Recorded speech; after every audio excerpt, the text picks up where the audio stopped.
আসসালামু আলাইকুম এভরিওয়ান, সবাইকে স্বাগতম জানাচ্ছি টিউটোরিয়াল পয়েন্টের লেকচার ভিডিওগুলো নতুন পর্বে। আজকে আমাদের আলোচনার বিষয় থাকছে নবম দশম শ্রেণীর সাধারণ গণিত সম্পাদ্য 1। তো চলো অঙ্কন শুরু করি। তাহলে দেখো সম্পাদ্য 1-এ কি বলছে। ত্রিভুজের একটি ভূমি দেওয়া আছে, ভূমি সংলগ্ন একটি কোণ দেওয়া আছে, অপর দুই বাহুর সমষ্টি দেওয়া আছে, ত্রিভুজটি আঁকতে বলছে। কেমন? এখানে তিনটা ফর্মুলা দেওয়া আছে। একটা হচ্ছে ত্রিভুজের ভূমি, একটা হচ্ছে ভূমি সংলগ্ন একটা কোণ, এবং হচ্ছে অপর দুই বাহুর সমষ্টি। ঠিক আছে, তাহলে দেখো প্রথমে আমরা ত্রিভুজের ভূমি নিয়ে নেই।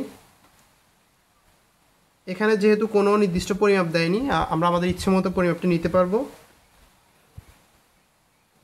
ত্রিভুজের ভূমি নিলাম এবং বলছে অপর দুই বাহুর সমষ্টি, দুইটি বাহুর যোগফল। এরপরে বলছে ভূমি সংলগ্ন একটি কোণ। দেখো এখানে একটি ফর্মুলার কোনো নির্দিষ্ট পরিমাপ দেওয়া হয়নি, সুতরাং আমরা আমাদের ইচ্ছা মতো নিয়ে নিলাম। দেখো ভূমিকে এ দ্বারা চিহ্নিত করা হয় এবং অপর দুই বাহুর সমষ্টিকে এস দ্বারা চিহ্নিত করা হয়। ঠিক আছে, আরেকটি কোণ দেওয়া আছে ভূমি সংলগ্ন। দেখো কোণটি অঙ্কন করে নিই। প্রথমে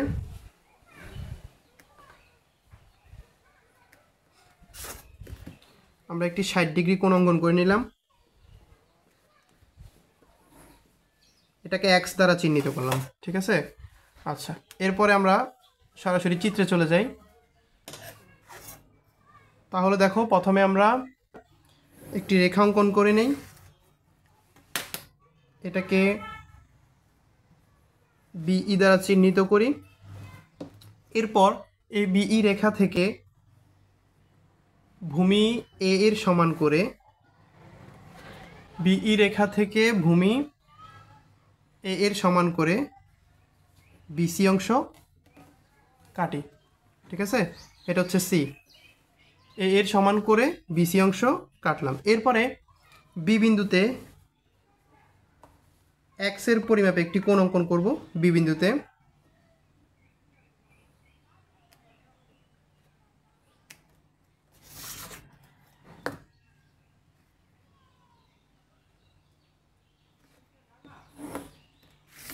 এরপর এটাকে বিএফ দ্বারা চিহ্নিত করি।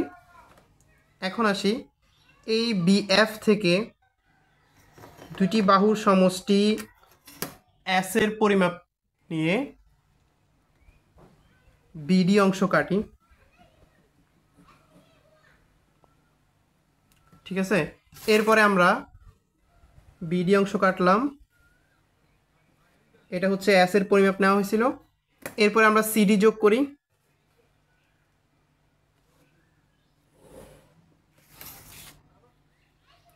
এখন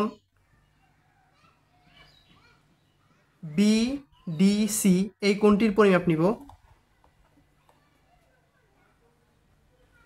এখানে একটি কোণ অঙ্কন করব এবং এটির পরিমাপ নিয়ে আমরা বিসিডি এই কোণটির মধ্যে, সি কোণের মধ্যে ডিসিজি একটি কোণ অঙ্কন করব।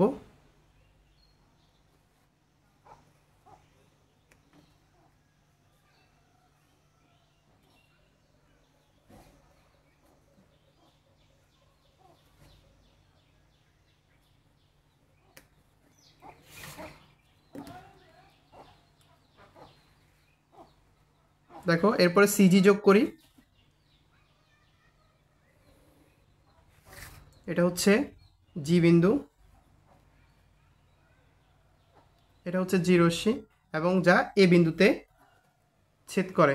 ঠিক আছে, এটাই ছিল সম্পাদ্য 1-এর চিত্র।